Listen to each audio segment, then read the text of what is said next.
Shalom Bapak Ibu sedang kasih Tuhan, selamat berjumpa kembali dalam acara Renungan Harian. Dan kita akan diberkati dengan kebenaran firman Tuhan. Sebelumnya kita akan masuk dalam hadirat Tuhan melalui pujian yang kita naikkan pada hari ini. Haleluya.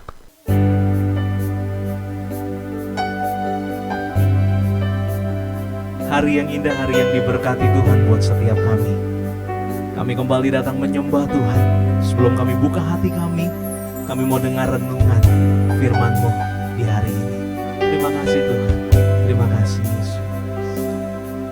Bila hati terasa berat,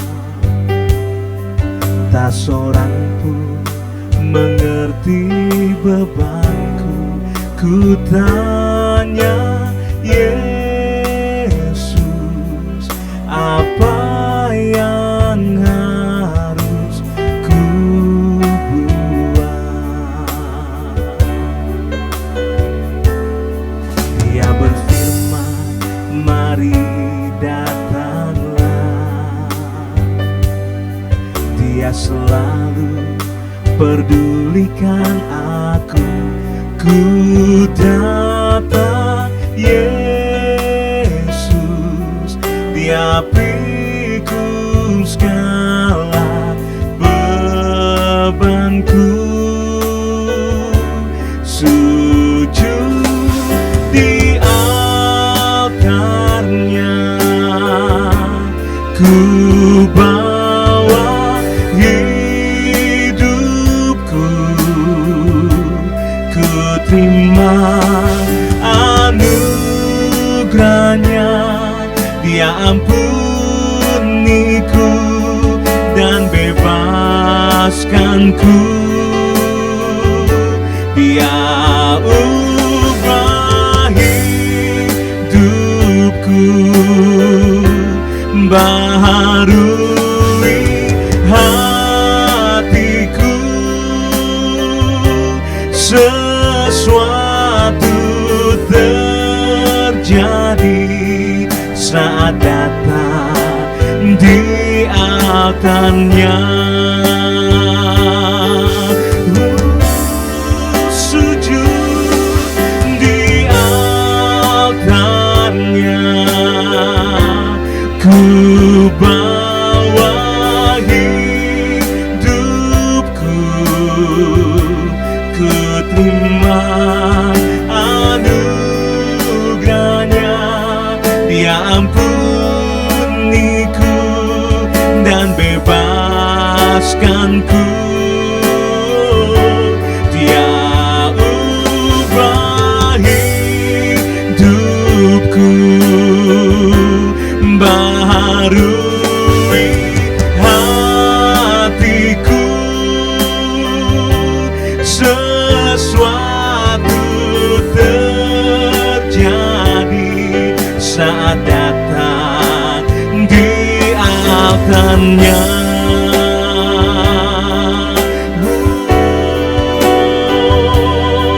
Kami memuji, menyembah. Haleluya.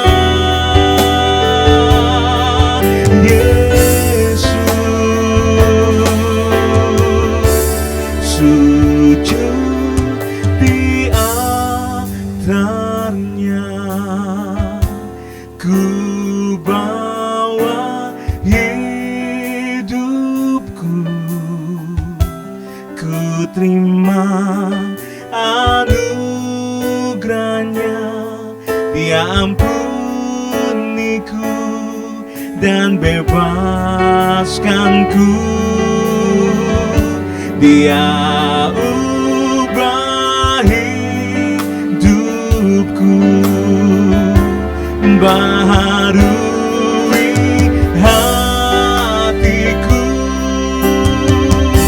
Sesuatu terjadi saat datang di altarnya. Mari bersama-sama, mari lebih lagi. Sujud di altar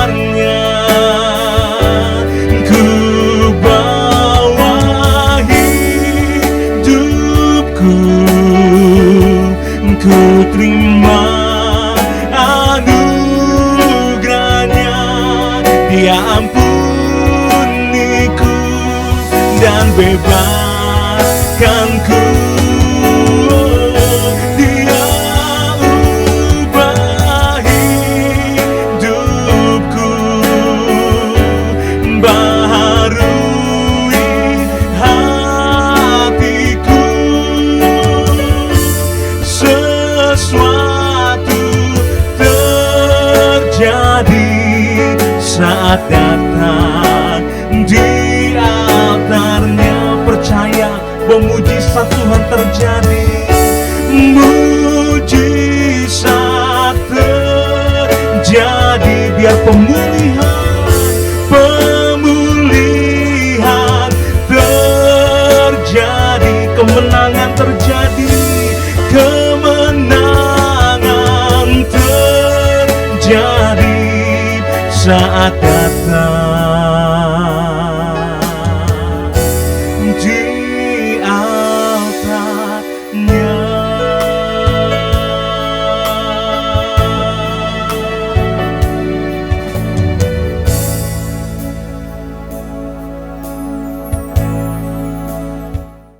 Mari kita tundukkan hati kita di hadapan Tuhan. Hikmat dari Tuhan akan menyertai kami di dalam kami diberkati dengan kebenaran firman. Pengurapan dari Allah boleh turun atas kami. Dalam nama Tuhan Yesus. Haleluya. Amin. Saudara yang dikasihi Tuhan, hari ini 76 tahun bangsa kita memperingati hari kemerdekaan. Bangsa ini akan tetap tangguh. Bangsa Indonesia akan tetap diberkati Tuhan. Nah, saudara, hari ini kita akan membaca di dalam Yohanes pasal 8 ayat 32. Firman Tuhan berkata, "Dan kamu akan mengetahui kebenaran, dan kebenaran akan memerdekakan kamu." Bapak Ibu, saudara yang kasih Tuhan, persoalan terbesar dalam hidup seseorang bukanlah terletak pada besarnya masalah atau pergumulan yang dihadapinya. Namun terkadang terjadi karena kita tidak bisa menaklukkan diri kita sendiri. Kita tidak bisa menaklukkan diri kita sendiri. Dan salah satu medan pertempuran yang terbesar dalam hidup manusia ada dalam pikiran kita. Kita harus sadar bahwa medan pertempuran yang terbesar dalam hidup manusia ada dalam pikiran kita. Sebab apa yang kita pikirkan itu akan mempengaruhi kehidupan kita. Nah, saudara yang kasih Tuhan, akan mempengaruhi kehidupan kita. Artinya, jika kita mampu memenangkan atau menaklukkan atau memerdekakan pikiran kita, maka itu berarti kita memenangkan kehidupan kita. Bapak Ibu sedang kasih Tuhan, pikiran yang telah dimerdekakan pasti akan selalu memikirkan hal-hal yang baik, hal-hal yang baik, dan senantiasa bisa memuliakan Tuhan. Atau sebaliknya, kalau pikiran kita belum dimerdekakan, hal-hal yang buruk dan tidak ada menyenangkan hati Tuhan. Lalu timbul pertanyaan bagi kita hari ini, bagaimana supaya pikiran kita bisa dimerdekakan? Yang pertama, arahkan pikiran kita pada hal-hal yang baik dan benar. Filipi pasal 4 ayat 8, semua yang baik, semua yang sedap didengar, semua yang manis didengar, pikirkanlah itu. Yang kedua, saudara, minta kepada Tuhan untuk senantiasa menguduskan pikiran kita. Dunia saat ini sangat rawan, sehingga pikiran-pikiran yang negatif seringkali muncul. Oleh karena itu, Efesus pasal 4 ayat 23 berkata, supaya kamu diperbaharui dalam roh dan pikiranmu. Yang ketiga, kita harus berpikir positif, berpikir seperti Kristus berpikir. Artinya, saudara, kita harus berpikir seperti hal-hal yang bersifat kekal. Kalau tiga hal ini kita punya, maka saudara yang dikasih Tuhan, kita sudah menaklukkan diri kita sendiri. Marilah kita mengarahkan pikiran kita, mulailah melakukan perkara-perkara besar yang diawali memerdekakan pikiran kita dan mengarahkan pikiran kita pada Kristus. Kiranya Tuhan memberkati. Mari kita berdoa. Sungguh hari ini kami bersyukur, di mana hari ini kami bisa merayakan kemerdekaan bangsa kami yang ke-76 tahun. Kira bangsa ini semakin tangguh, bangsa ini bisa melewati masa-masa pandemi. Tuhan berkati para pemimpin bangsa ini, Tuhan berkati presiden dan wakil presiden, Tuhan berkati seluruh rakyat Indonesia menyambut hari kemerdekaan bagi bangsa ini. Menjadi bangsa ini akan diberkati Tuhan. Setiap jemaat yang mengikuti acara renungan harian, kiranya Tuhan berkati di dalam nama Tuhan Yesus. Haleluya. Amin. Bapak Ibu sedang kasih Tuhan, kembali saya ucapkan selamat beraktivitas. Diawali dengan satu hal yang indah, tetap optimis, tetap yakin, jaga kesehatan. Kiranya Tuhan memberkati. Shalom. Terima kasih Yesus. Terima kasih Yesus. Ku bersyukur hanya bagimu, ya Allahku, ya Tuhanku. Terima kasih Yesus. Terima kasih Yesus. Ku bersyukur hanya bagimu. Terima kasih Yesus. Ku bersyukur hanya bagimu.